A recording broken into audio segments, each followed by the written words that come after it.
Large-scale regeneration is seen as one of the key drivers of new homes for London. And we're here at one of the largest of those mixed-use regeneration schemes. In your experience, what do you feel are the successful ingredients of a big regeneration project? I would say it really starts with vision as the first ingredient. You need to have an idea of the kind of place that you want to be creating. I kind of always go back to, personally, kind of good principles of master planning and urban design. Place needs to be purposeful, it needs to be useful, it needs to be well connected, it needs to be sustainable. And I would say it needs to be interesting. You can't really have a good master plan or a good regeneration project without any of these ingredients, I would say. Some of the kind of successful regeneration projects for me have really leaned on culture and kind of anchor institutions. So if I look at what Imperial's doing in West London, for example, they've really leaned into tech, into education. That's their USP. The whole master plan is centered on this. They've got student housing, they've got commercial space, they've got educational space, all of that kind of combined around that anchor institution. You look at what LRDC's done in the East. They've leaned on it on culture primarily, I would say, with the V&A. They've got UCL, they've got BBC. These are mature places in the making that attract people from outside and are interesting to people inside. Fantastic. So definitely not just homes then. I think bold vision at the outset is absolutely fundamental, and a recognition that regeneration is not about delivering homes. It's about creating places that mesh in with the places that sit around them. And I think that's something that, certainly for Brent Cross Town has been an absolute driver since the outset. The role of infrastructure in unlocking and delivering that is also really, really fundamental. So you need to be able to deliver the facilities, the wider placemaking aspects alongside the housing delivery in order to create a place that people want to invest in, that they want to live in, that actually genuinely works for London and realises that vision. And I think also there is a recognition that in order to do that, it takes a generation, right? It's seriously long term, and you need the boldness of that vision to carry you through, to collect partners along the way, to bring them along with you, so that you can actually pull together and create something really exceptional. It needs to be an adaptable vision as well. Like, the world is changing at a pace that we probably didn't anticipate. The way that we live, the way that we work, the way that we commute has changed dramatically. We've also got a climate emergency. The way that we use our public spaces, green spaces, the way that we design buildings will need to continue to evolve. So you can't just have a vision 15 years ago and just assume that it's just going to carry on. And certainly for schemes that are live and in delivery now, you might anticipate at the start of a project that there'll be, political shifts or policy shifts or changing market conditions or economic cycles. But I think the barrage of challenges that schemes that are live and in delivery today have faced over the last 10 years is pretty unprecedented. And if they can't flex and adapt and evolve along with the changing conditions that they're operating in, I think schemes just can't survive, right? You raised some really good points there about sort of the challenging environment. How do you establish a partnership which can work through some of those cycles? Because, as you say, none of that is kind of predicted at day one. So how does it fit in? I think, it's interesting. I was giving a talk about partnership, and I went back as part of the research for that and looked at the procurement documents for when Barnet Council procured Related Origin to work with us on Brent Cross. It was fascinating for two reasons. It was fascinating because what the council set out at the outset as what we wanted, what we expected from a partner, is what we're delivering today. And I think that's maybe a no-brainer, but actually, given what has happened over the time, that was I felt enlightened by that. It said, we could go out and we could procure a developer to deliver against a fixed master plan, or we could go out and we could procure a corporate partner to come alongside us and to help to navigate this kind of generational project together. And for me, that is the absolute essence of what makes partnership work. It's selecting a partner that you can imagine working with in 10, 15, 20 years' time, and doing that on the basis of a shared set of values, a shared ambition for what you're going to deliver, not just the most competitive bid or the closest alignment to the master plan, if that makes sense.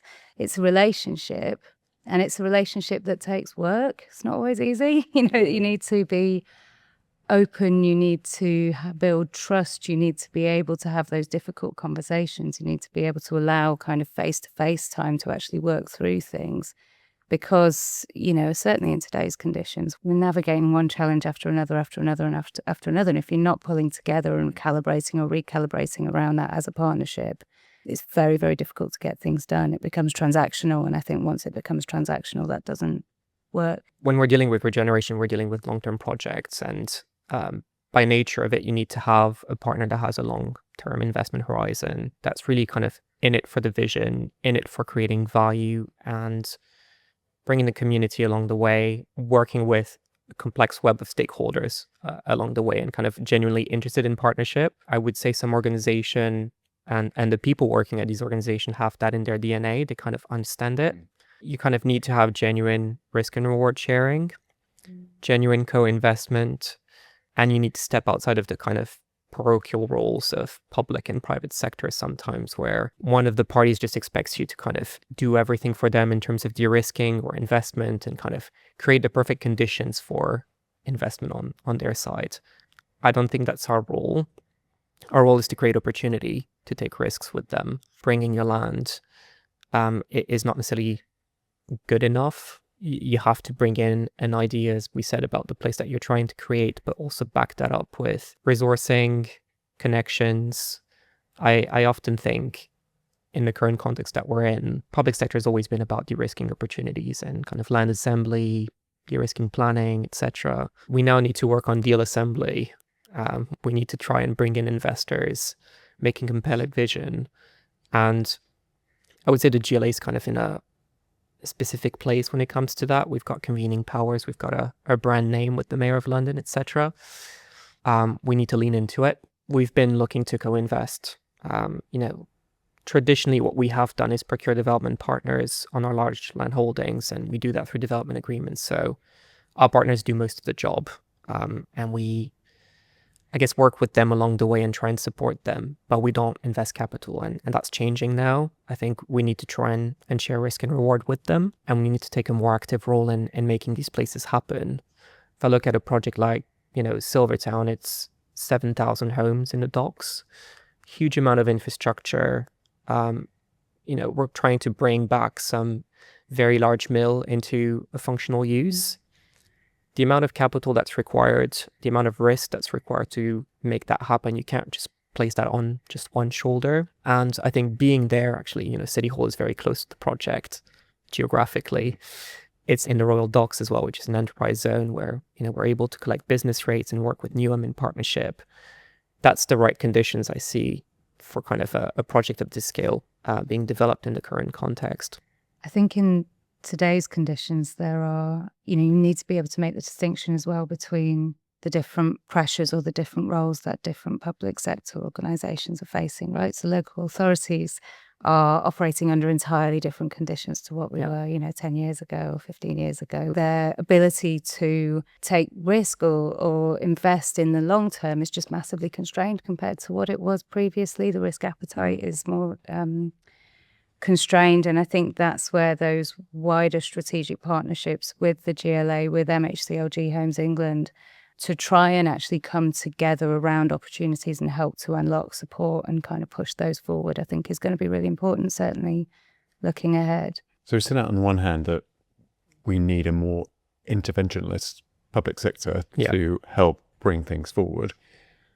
On the other, there's a challenge of public finances and others to deliver, and the kind of nascent nature of some of the interventions which are being considered. So how do we kind of bring those together? Are you seeing things already that are starting to change in that way? If you kind of look at successful regeneration in London since the 70s, we've had so many different iterations of development corporations acting in slightly different ways.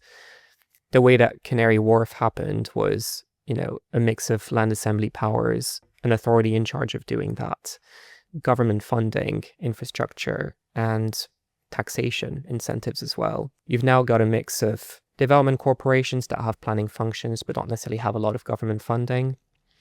And you have new things like the Thames Freeport or, free ports across the country, which have tax incentives at their heart. If we're able to kind of layer planning, funding, headcount, tax, I think we could really make a compelling argument for certain areas. But all of these things are disjointed and held by different kind of members of the public sector with slightly different incentives. If we want catalytic investment in certain places, I would say you really need to think about a slightly different way of governing regeneration. So to unlock what is a constrained pipeline at the moment, a kind of bolder set of initiatives from central government to support, mayoral authorities and other regions. I would say so. Devolution is the right framework. Who knows best how to deliver in London other than London itself? Same for Manchester and other regions. Centralization is complex and difficult to manage as regional authorities. We're dealing with relatively short-term programs, where you have to deliver for government within a 4-year span. You can't really behave strategically when that's kind of how the money works and how your performance is judged. I think the thing that we're desperate for is certainty. Again, it goes back to that concept of kind of long-term planning, long-term investment. So it gives people that certainty that they can move forward in what otherwise feels like quite an uncertain time, with changing regulation, with viability kind of going up and down, with interest rates, inflation, all of that. We just need some steadiness. If I was to pick 2 measures, though, that I think would help, and they're not going to solve the issues, but they would help a bit. If we could somehow have no SDLT on new builds, I think that could help with demand, at least on the sales component side of things. Potentially a bit of a discount on build to rent as well to try and accelerate investment. I'm actually quite excited about common hold reform. I think a lot of people in the industry are very nervous about, because it's a change of legal system and it creates a lot of uncertainty. But we live in a country that's doing things differently compared to most of the Western world, if not all of it. And it creates challenges now with buyers not having control over their properties. If we can restore buyer confidence, I think that would really help with delivery at this moment in time. But it doesn't solve things like infrastructure costs and wider economic viability issues. But it's one of the levers in terms of the demand side. Yeah. I mean, the abolition of SDLT on new build would be quite a bold step, but you think would make quite a meaningful difference in terms of demand. SDLT in London is hugely expensive. You need to kind of create less friction in the market, and SDLT is double friction on the purchaser and the seller. Do you think market sale is the way London's still going, or do you think we're moving more towards the European model? People renting for longer term? I think it's a mix. I think culturally, the UK loves buying and wants certainty. But I think that beyond the culture, it's also a reflection of the lack of security in private sector housing when it comes to rental. I think there's been some movement from government to help with that recently, which is good for renters. It creates challenges for some of the investors and buy-to-let investors themselves, but invariably there will be more renters because fewer people can afford to buy. Yeah, I mean, there's a lot of different tenures here. I mean, have you found that the kind of mix of residential has been attractive to new residents? We are definitely building a mix of residential. Some of the wider products haven't come online yet, but the ethos here is to deliver a genuine mixed tenure neighbourhood that can cater to people at different stages in their life. So we are delivering market sale, and some of our earliest plots were market sale, along with social rented housing. But we're delivering student housing, we're delivering co-living, we're delivering a later living scheme. And I think what we are really focused on doing is creating a public realm and usable public spaces that give that mix of tenures an opportunity for people to interact and come together within the public realm, come together within community facilities, and actually use the neighbourhood and create something that feels quite vibrant. And I think for a neighbourhood like Brent Cross Town, which is going to be delivered over a long period of time, actually looking at those tenures that bring people in quite quickly and help to support the retail, help to bring activity into the public realm, help to create the place, I think is a really, really important move early in the development. We're listening, we're learning, we're seeing what is happening on the ground, and we're adapting on that basis. At Barking Riverside, we are having a slightly kind of different thing where actually we've got a huge amount of families because there has been a school delivered in the very kind of first enabling phases, and the school has so much capacity that it's actually attracting students from like a much wider area. Now we're having to think about, diversifying so that we're delivering family housing, but not just. And build to rent is certainly something that, we haven't done yet on the site. It's not a question of whether you should do it or not. It's more a question of when you should do it and what you should do at the time. Footfall is so important for businesses, and you need those enabling kind of residential uses or non-residential uses actually to bring that to the fore. In terms of some of the mix of uses at Barking, for instance, I mean, some of that's been driven by the kind of development approach, which is quite led by the developers, I guess, and what they perceive to be the demand, which I think fits quite neatly back with this point around the vision and having a kind of long-term vision. And maybe now is the opportunity for the GLA and some of the other public sector partners to kind of really influence some of those vision pieces. I agree. It's something that Barking Riverside is already doing. We're on a process of sort of business plan refresh, which you need to do every now and then, obviously, to change and adapt. Interestingly, it's been a lot about visual communications and branding. You are selling a site, in this case as a master developer to plot developers, so it's a slightly different audience, but it needs to speak to their ultimate purchasers and investors, etc. And so we're really trying to kind of lean into what makes the site such a great investment opportunity, what its USP is in the kind of land market. And in London, I'm really excited to see that coming forward. And I think that will translate into brand assets on the site as well, hoarding, approach to the station, signage, wayfinding, etc. And meanwhile uses. Vision really is kind of the foundation, but then it kind of feeds into master planning, branding, comms, transactions, who you partner with, how you manage the site. I'm quite excited about that, like being refreshed and giving it new energy, I guess. If we were to look ahead over the next sort of 12, 24 months, what can a lot of the kind of public sector partners do to really help enable development? We've talked about the need, we've talked about the fact that we need a vision, we need sort of clear structures, but what we're practically going to do? I mean, from my perspective, it's infrastructure investment. I could say that all day long because schemes like this, large placemaking, long-term regeneration schemes come with a huge infrastructure. I'm going to say price tag, not burden, because I don't think it is a burden. I think it's critical investment. In today's conditions, quite often the infrastructure spend comes at a time when it's just extremely difficult for the development to generate the funds to be able to deliver that. And I think in order to keep these schemes going, trying to kind of relieve some of that immediate cost, kind of some of those immediate cost hurdles for the scheme, I think would certainly be fundamental to easing the path to keep delivering the kind of core uses that we are wanting to deliver here, which is the market, residential, affordable housing, and obviously our office and town centre uses.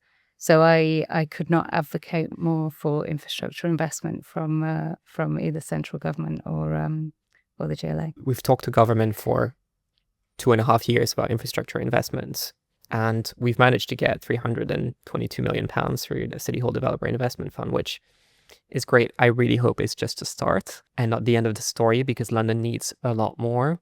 Yeah. We need affordable housing. There is an affordable housing crisis and the housing crisis more widely.